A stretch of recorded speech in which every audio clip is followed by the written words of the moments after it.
Sex, the final frontier.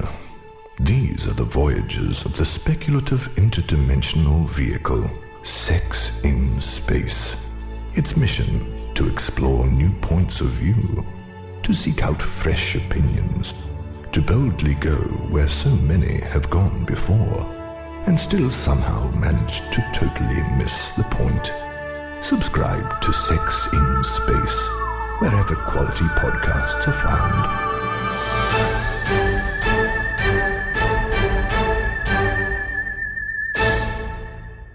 Hi there, I'm Toshi and welcome back to Sex in Space. We're here continuing to explore sex across all of its infinite dimensions. I hope everyone out there is doing wonderfully. Whether you're a newcomer to this podcast or an experienced navigator of our cosmic conversations, we're excited to have you join us. If you're tuning in on Spotify, Apple Podcasts, or any other platform, we sincerely thank you for joining us. Don't forget to show your support by liking, rating, and subscribing. For more great Sex in Space content, head on over to TikTok and Instagram, where you can search for us using our handle at sexandspace.com. That's Sex in Space, DOTCOM. We love hearing from our listeners and engaging with our community, and your feedback means the world to us.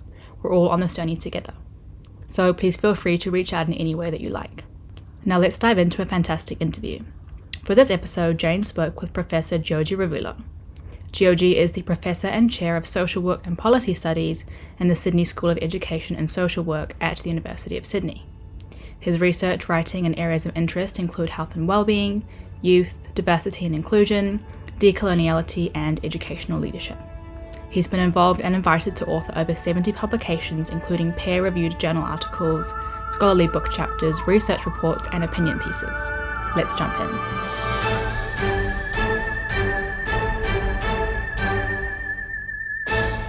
Today, we are here to talk together about a really important subject. It seems increasingly politicised subject, and it's being seconded and used politically at the moment, certainly in the US and in New Zealand. I'm not sure if that's true here as much, but gender has become one of those subjects that's now been hijacked. And in that process of hijacking, there's an act of deliberate forgetting going on around the diversity of understanding of gender, how it came about that we came into this world of even imagining there were just two possibilities. And then we stumbled across your amazing work and went, oh, here's an expert, let's talk. So we'd love to hear today and talk about your work, how you got there, where you're at with it. So maybe some background. How did you come to this space to be doing this important work? Well, Nisa and Bulavanaka and G'day. Hi, everyone. Great to be sharing and holding space with you all. We're here on campus at the University of Sydney in my office. And we're on the unceded lands of the Gadigal people of the Eora Nation. I pay my respects to elders past, present, and emerging. For me, it's within that context of diversity, understanding that there are different ways of seeing the world, like our First Nations communities here in Australia, that I was also challenged to see the world from my Pacific Indigenous heritage. My father's Indigenous Fijian, my mother's Anglo-Australian. And so for me, I grew up seeing different versions of the world, the white way of looking at things, but then also the Indigenous Fijian way of looking at things. So a lot of my ongoing work reflects those challenges of trying to navigate Western white perspectives around gender and sexuality and the areas of diversity that also then potentially comes from Pacific Indigenous perspectives that we had prior to colonisation. That prior to colonisation is a really important, tightly packed statement. So for the benefit of our listeners, can we have a conversation about what that means? So the Pacific Islands were colonised across the 1800s by primarily Western nations, United Kingdom or British Empire, and French and other European forces. And during the colonisation process, they also brought Western missionaries with them. And it was through the introduction of faiths like Christianity that we learnt in the Pacific Islands to do away with a lot of our traditional ways of knowing and doing, being and becoming.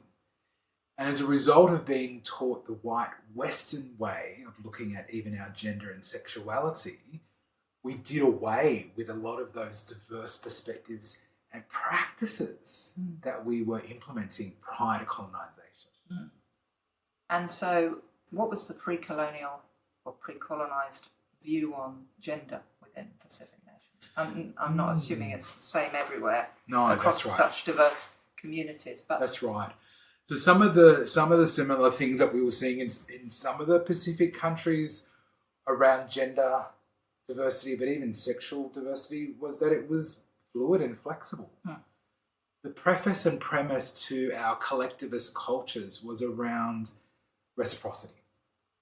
So your ability to be included in society was by virtue of you reciprocally giving back to your own community, irrespective of your gender expression or your sexuality or any of the other areas of diversity that we've come to label today. So what did that look like? It looked like where people were able to carry out their gender expression and sexuality without the stigma or shame that we see today. It wasn't definitive labels. Yeah. A lot of our gender and sexual expressions were based on our social interactions with self and others. Even sexual activity was undertaken from a social point of view rather than a sexual point of view. So people's ability to have sex with others wasn't placed from a morality point of view. It was based on a social point of view, that I'm having this physical contact with you as part and parcel of my ability to connect with you socially. One of the things that's going on at the moment is young people who are trying to understand their own sense of gender and sexuality and or as not either or and not as more fluid are struggling within a dominant cultural framework that says you have to choose. And therefore, sometimes what's happening is because there's no space to be ambiguous, to just be, then either or is sometimes manifesting as having to firmly locate, and therefore this really hot label at the moment, transition into a chosen space rather than have the freedom of bigger space or not sitting in a space. I agree. This is where we really focus on the binary and how things need to be this or that, male or female, straight or gay. There's no in between. And unfortunately, that's where we create a lot of tensions associated with being able to be fluid and flexible around even our gender norms. If you look at some of the key theories that we've been looking at and that's been built upon over the many years, for example, Raywin Connell's work on hegemonic and toxic masculinities. Raywin is actually part of this this school, the Sydney School of Education and Social Work, so shout out to Raywin. A lot of their work is about this idea of, this is a particular way of doing things, and we reiterate particular norms to the detriment of our well-being. And I agree with that. I think within Western and white contexts, we continue to perpetuate that particular way of doing things. And as a result, we then create, I believe, more stress and strain on people's ability to develop pro-social attitudes towards diversity. Absolutely. And that stress manifests in the numbers within the LGBTQ plus community, which is disproportionate outcomes across the board, depression, separation from families. There's just so many big numbers that are headlining around this stress of not belonging, not feeling able to belong. I have friends at the moment who are trying to navigate this with their young people and be supportive. But there's not much information out there about even how to find a framework to make sense of this. Because again, the dominant model, our media, and the culture that we're in just puts it straight back into a binary, male, female, that's it, conversation. And then trans is kind of as if there was a movement happening in between. There's still no space for fluidity, right? That's right. We're so obsessed with labels. Oh, yeah. Labels this, label that. Like, we just think that things have to fit into a box. Yeah. And that is unhelpful. That is so, so unhelpful. And you're right. Then when we look at the trans community, we go, we can't place that, so it must be wrong. Yeah. And that then continues to perpetuate the marginalisation of our trans community. And the utter invisibility of our intersex community, which isn't even on the curriculum at school. It's just not there. I agree. And this insistence by some very otherwise smart people that there are biologically just two choices when we know that's not true. That's right. I don't understand how that isn't called out a lot, because it's just factually incorrect. That's right, because biologically the prevalence of intersex is a reality. It is. Intersex people exist. And one of my favourite stats, albeit it's a little headliney, but it's great, is there are as many redheads in the world as there are intersex people and vice versa. And that at least makes people go, oh, because otherwise you get, again, seemingly smart people who intellectualise it and make it a small number. Oh, it's only less than 2% of the population, and that's millions of people, lest we forget. That's a huge number of people who exist. But we just don't allow for that because we wrote that out when we started to categorise. Completely agree. And I think through the writing out process, we have then created shame and stigma. Yes. I know from my own lived experience that I have family that are intersex, right, and they were born many decades ago, and they were socialised not to be that. They went through all these particular processes and they're still being medicated not to be that. So we continue to perpetuate the stigma and shame. Yeah. So the categorisation that happened, it wasn't always with us. It hasn't. It feels like it's a universal kind of truth like gravity. It's not. It started 200 or 300 years ago, and it was the result of a strong desire to make sense of the world. It's very human, like, oh, that thing, it keeps eating people, it must be a tiger, right? Okay, let's worry about them, Like, we really need to understand, but it's like that skill has become a pathology in terms of how we've used it within culture to try and separate things out, and this othering that goes on. The end result is, and that plays out everywhere, right? It does. I think it plays out even more with Western modernity. I think that in Western society, we strive to be the dominant culture globally. And I think if you look, examples are, as we continue to look at this notion of development or regional development across the Pacific and our Pacific Islands, from Australia and New Zealand point of view, I think we continue to play somewhat a paternalistic role in the Pacific. We go in and we'll give you money, but we expect this and do it on our terms in the context of why we're giving you these funds or these monies, or we're helping you.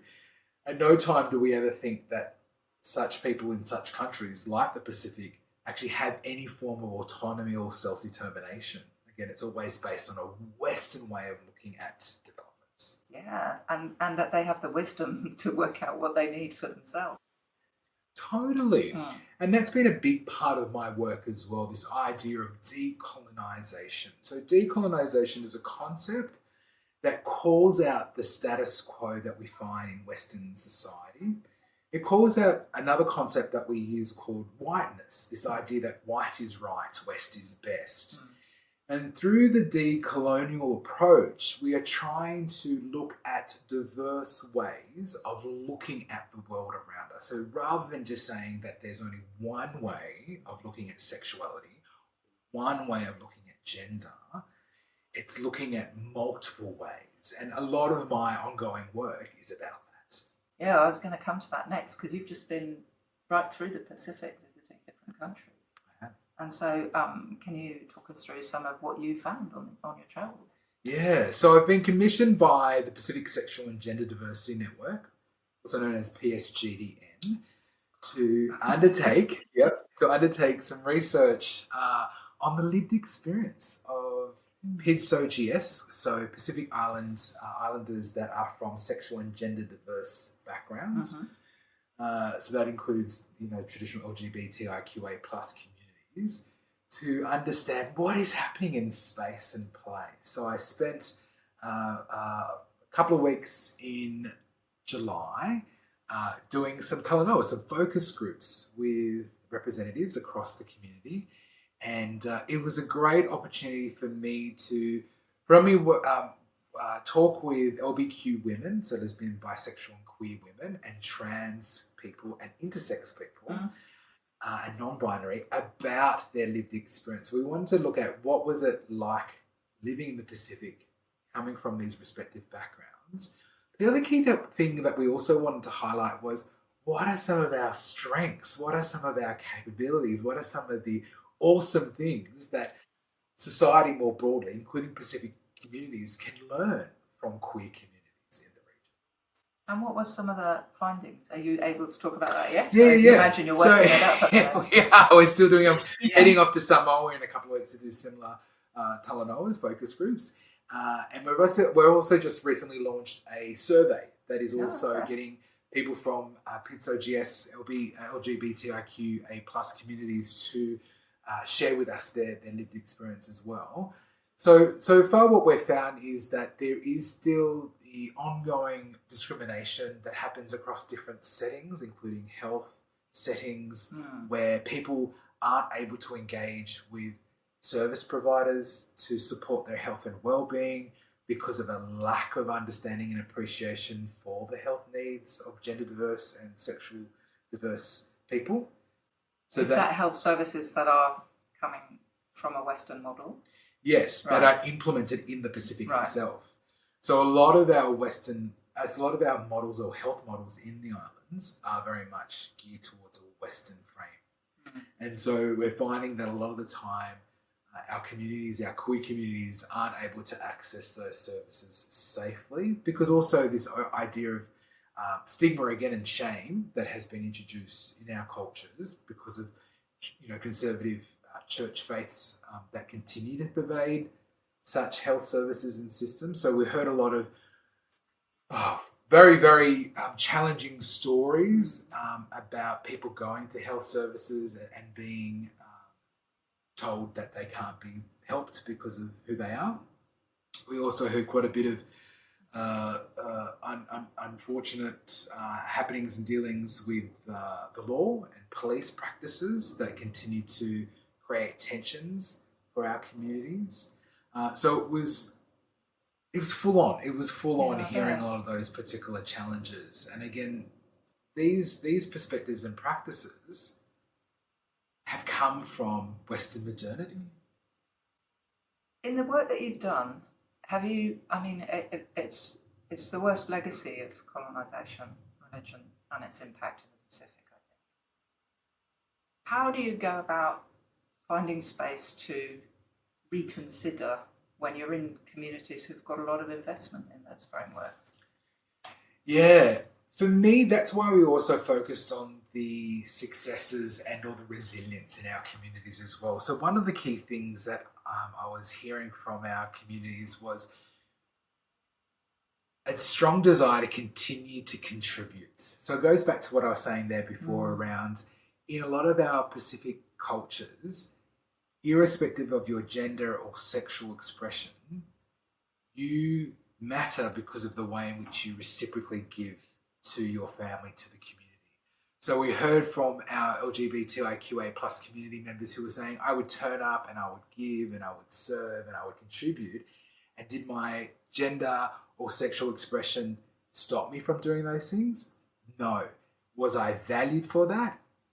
Yes. Right. So it goes back to this idea of, if we can continue to highlight the importance of that collectivist and reciprocal approach to community, and see the strengths of our own queerness to still turn up and have resilience and to value add to those particular areas of our community, that's when we can feel like we are valued, irrespective of our gender or sexual expressions. One of the things that is interesting, and it's a call out from across the queer community, is get to know somebody, because if you don't, then you should, because it makes it human, and also you suddenly find that you might want to be an ally in the space, if your granddaughter or your grandniece or whoever, or even your neighbour, whatever. It's about forming relationships and connecting with each other and finding our connections rather than differences.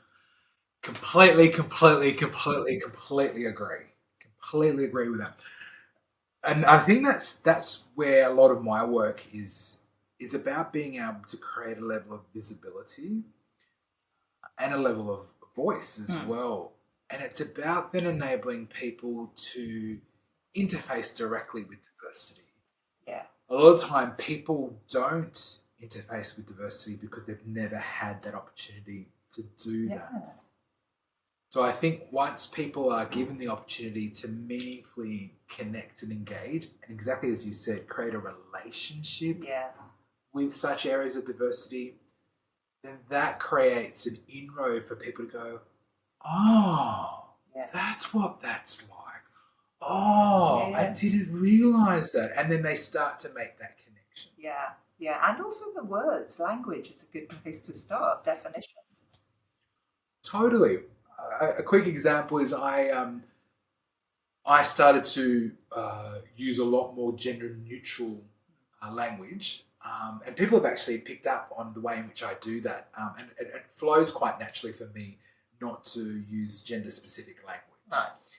And the reason why that happened is because 3 or 4 years ago, one of my previous PhD students is non-binary. Right.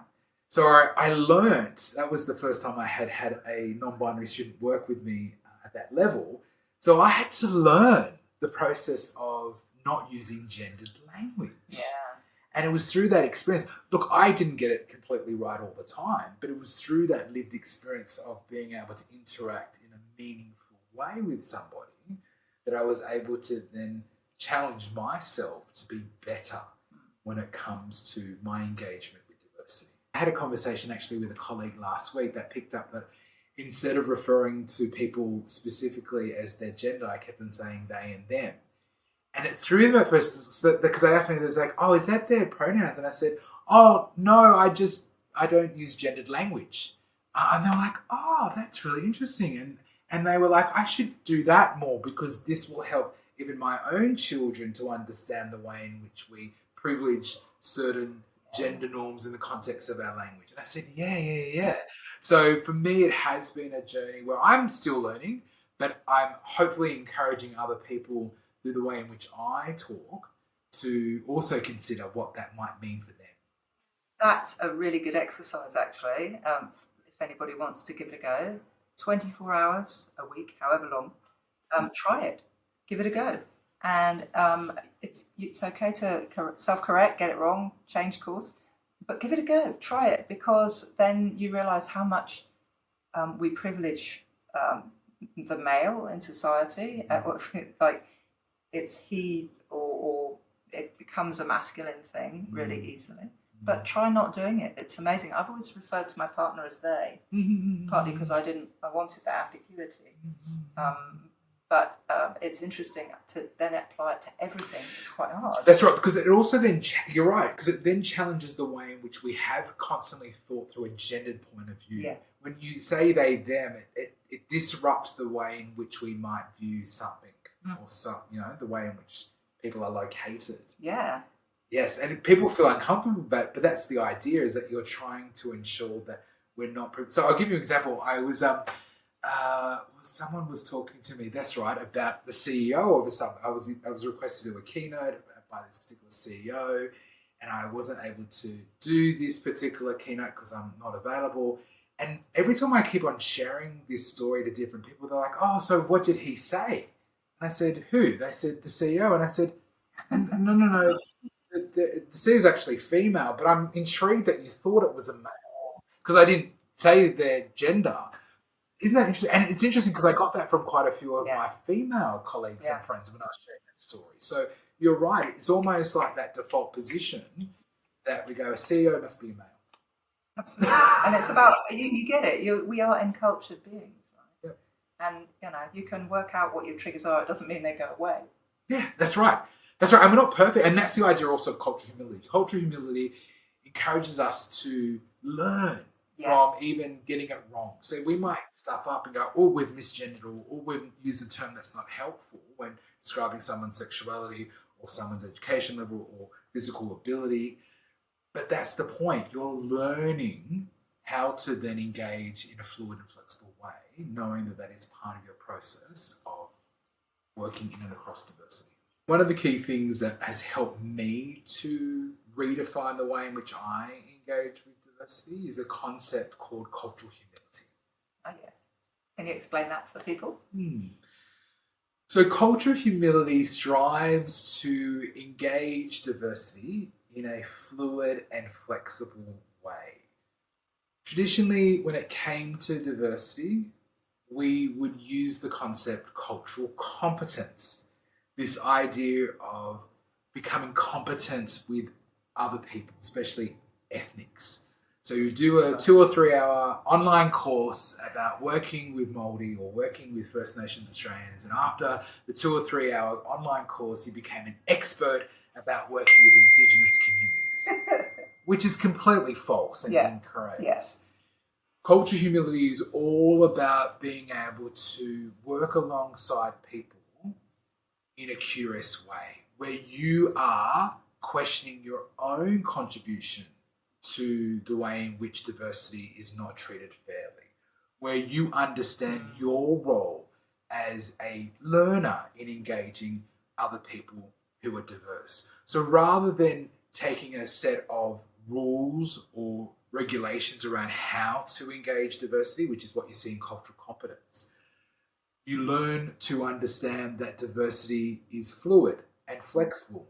And the best way to do that is to go in and be curious, to ask questions, to build a relationship with other people, to understand that there are certain ways in which people might do things based on their sexuality or their gender or their class or their religion.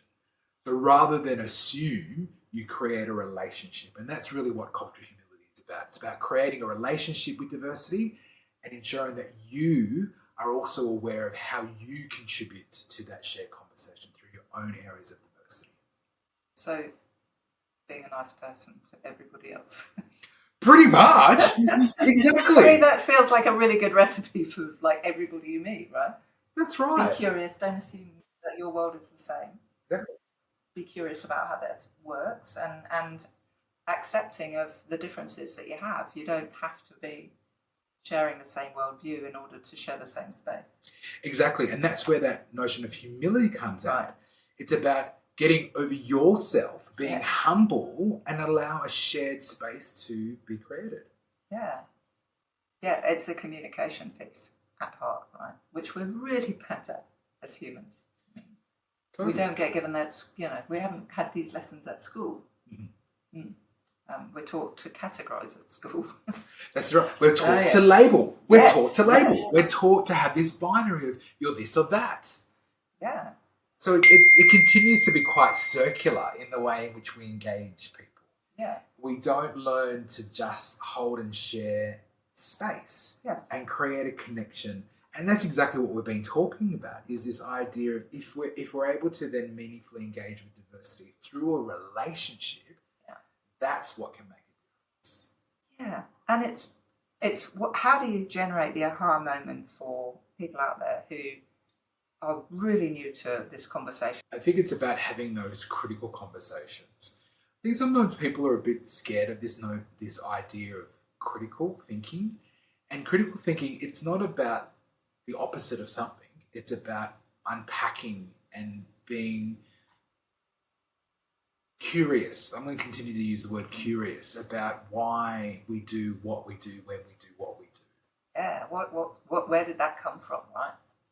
Yeah. Definitely. Rather than just sort of accept something as being gospel truth. Yes. or facts. I was having a great conversation with a colleague that was very involved, Professor Jioji Ravulo, and they're quite well known here in Australia for doing a lot of the stuff around vaccinations, especially during COVID. And her and I were talking this morning about this idea of facts and this notion that there is a set of facts that we have to live by. But that's quite subjective, this idea of your facts are not necessarily my facts. So for me, it's more around what is people's realities? What are the realities that we're living in, and how do we understand those realities that might give us evidence to suggest that this particular way of doing things is helpful? A lot of my ongoing work also is looking at this idea of what is helpful in the context of diversity. That was a very gentle challenge about the idea of facts, thank you. And it's a very fair one. I guess yes, okay. So is it better to then say, there's some critical evidence that was just not given to us when we were educated about biological realities, and that's very important to surface. And to get into a debate about my facts, your facts, is not helpful. Well, that's right, because you're right in what you just said, because I think the notion of facts, I mean, it's a bit semantics here, I do get that, but it's this idea of, I think sometimes we enter the binary again about what is factual and what is not factual. Right and wrong, right? Exactly. Yeah. Are there particular resources that you've come across in your work that you think are helpful?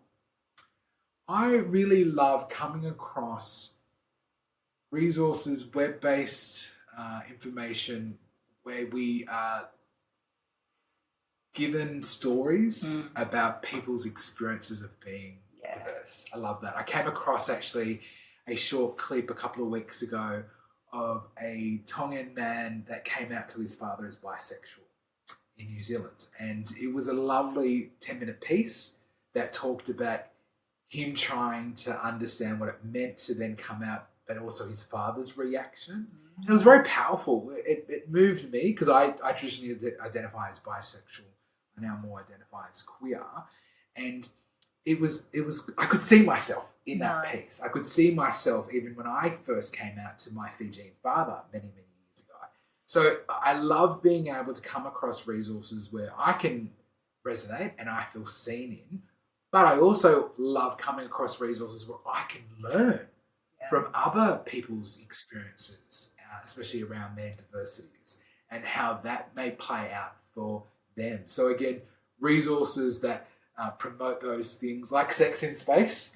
Yes, thanks. Great resource. No, really, very much so. It provides a platform for such diverse perspectives to play out, and I think that can be quite powerful in profiling and making reality these areas of diversity. I think the stories thing is so powerful because it allows emotional connection across a very different groups of people. And your TED Talk was your story. And I think that's a beautiful resource, and we will flag it on the site, and at the end of this talk we'll put it up, because I would recommend it to anybody listening or watching as a beautiful story and a really great one to share if you're trying to start to have a conversation with other people in your life. It's the sort of thing you can watch and then go, hey, what did you think of that? Open this door, open this space. You've done some pretty important work before your academic work's important as well, but pretty important work within the homeless community, yeah? Can you tell us a bit about that? So prior to coming into academia, I was manager of a youth accommodation service in Western Sydney for homeless young people. And it's a similar sort of experience of people being or falling to the wayside, being in the margins, because they haven't been able to find a space to fit in. And so we had young people who were diverse, gender diverse, and sexually diverse in the community come and seek support in our accommodation services. But we also had young people who had experienced areas of trauma as a result of different things happening in and across their communities. So whether that might be based on coming from a low socioeconomic background or coming from an Indigenous background. Once again, those areas of diversity are diverse. And so we as a society continue to create these particular binaries associated with who people are. And I think it was through my experience of working in the homelessness sector, especially with young people, that I also learnt the need to ensure that people had a safe space to be themselves, a safe space to be able to come into and create a home. The place I looked after was a short-term accommodation service, so generally only up to 3 months. But it was about providing that space for them to feel like they belonged to the communities in which they were located. So a lot of that previous and ongoing work with young people is about being able to provide them with an opportunity to feel like they are part of something. That's so important, and it's heartbreaking, really, because people don't generally have a baby and think, oh, I'm going to ignore them and let them go as they grow up because they don't fit my idea of what they should be. And yet, that does happen a lot. It's that box thing again, huh? It does. And I think where it goes back to what you were saying there before around education and how we're educated or not educated to understand these areas of diversity. So it was heartbreaking to have queer young people seek refuge because their families didn't accept them. And that perpetuates the stigma and shame associated with being queer, being different.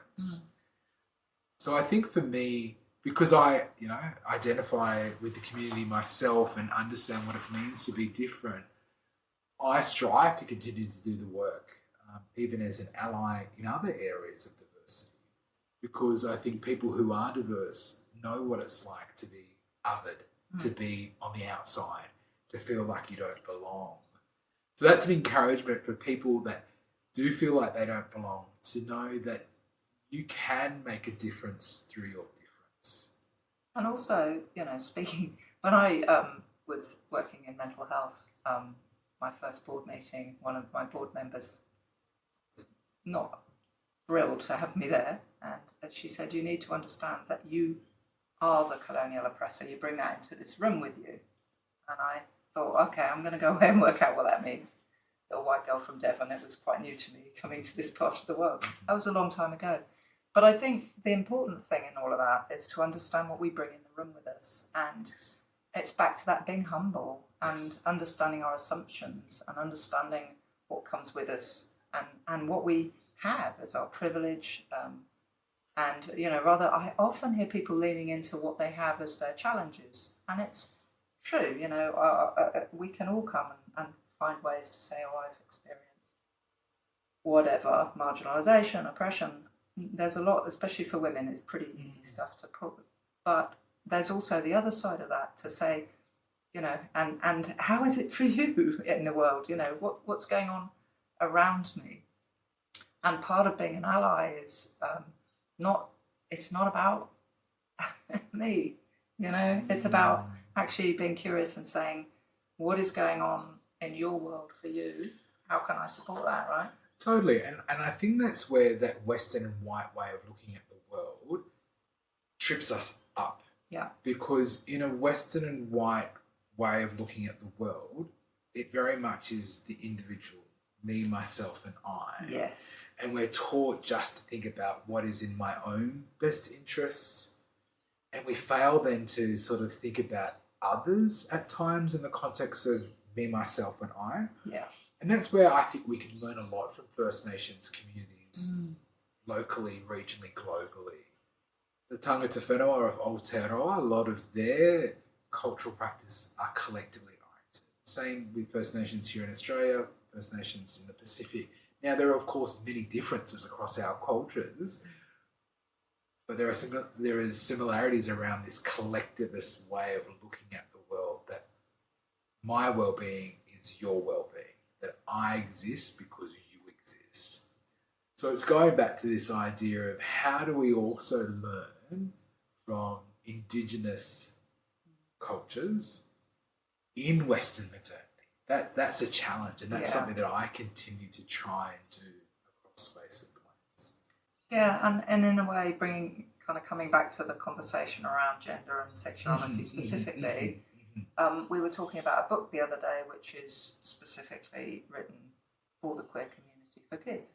And who's it for? And it's for everybody. Like, if you have this, it doesn't matter who you are, what your kids are, or where they land. It's making it part of a normal conversation. It's just part of who we are in the world to have these books in our space. It's not because this lot over here need it. It's because this is part of the lived reality. It's part of the human experience. That's right. And that was actually one of the strengths that I heard time and time again from the Talanoas, the focus groups I was doing across the Pacific Islands, was one of our strengths as queer people was love and tolerance for diversity. Because we're amongst that. And wider society could learn a lot from us around loving self, loving others, loving diversity, knowing that we're different. I think that's so true. We could learn a lot from queer communities around that sort of default position of love. And I think we still got a lot to learn in queer communities as well. We're not perfect, but you're right. I think it's this inclusion stuff that I think we as queer people have generally tried to do. And one of the lovely things that hasn't somehow it's held within the community in the Pacific is whawhaine. And I was talking with a couple of lads who are from a very working class area of Auckland, life's rough boys. One of them's my partner. So I can say this. And he was saying that at school, when they were kids, one of the kids was whawhaine, and it was just part of what was. It was just normal. There wasn't any lack of acceptance or problem with it. It was just part of what was. And that was rather charming when they're also from a space that's radically kind of white colonised and a whole bunch of stuff going on at the same time. And yet that thing held. What's been the strength of that, and how's that held?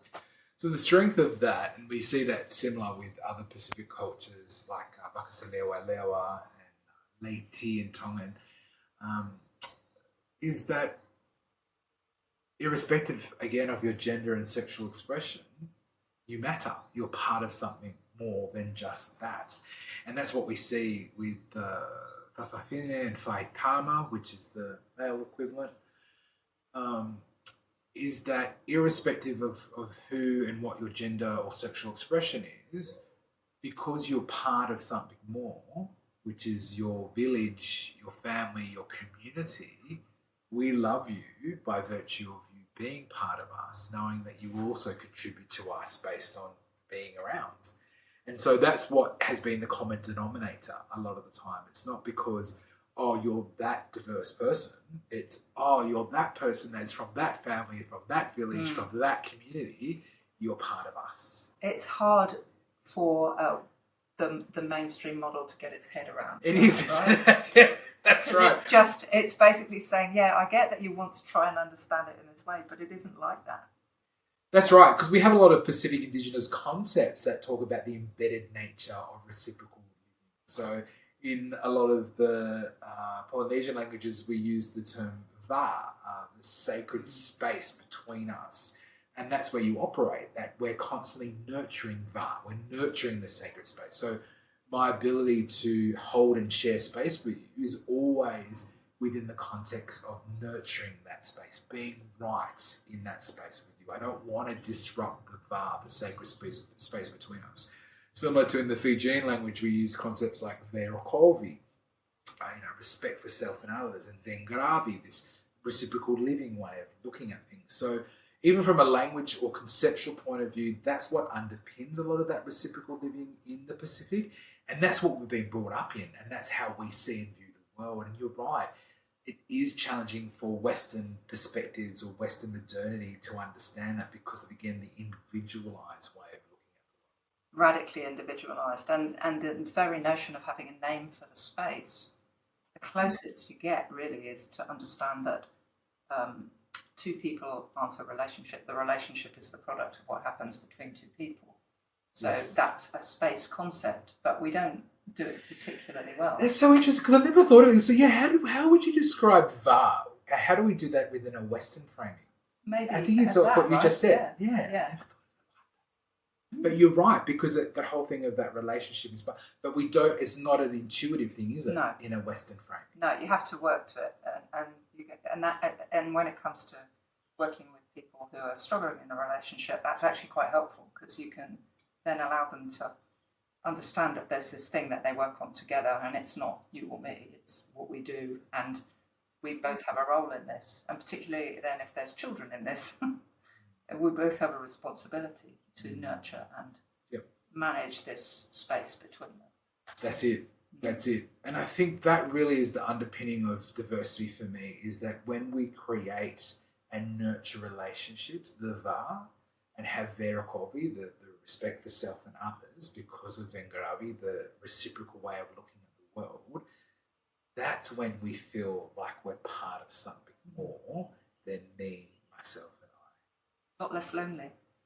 Oh, very much so. Yeah. A lot less lonely, lot less lonely, and a lot less siloed and binary, because we continue to perpetuate this idea of us and them.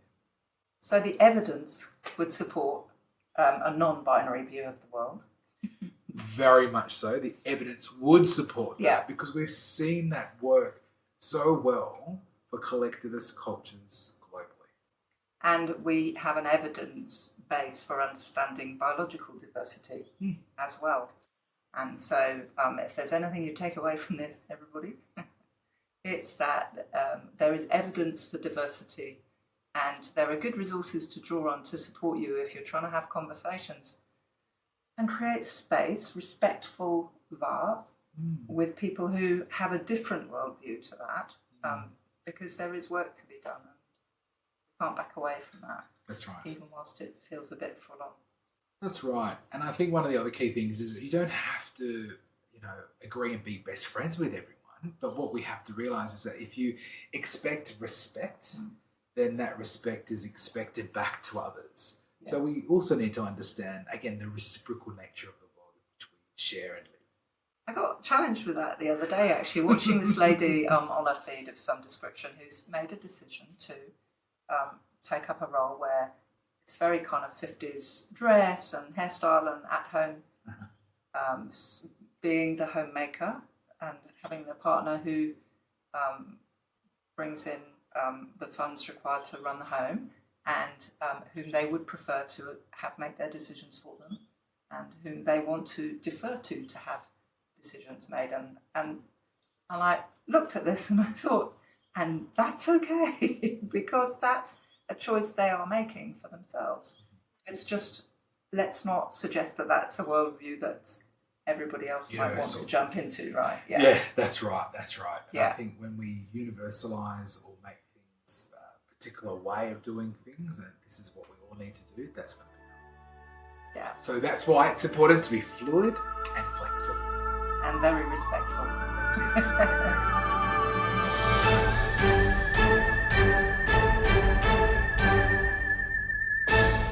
We really hope you enjoyed listening to this episode.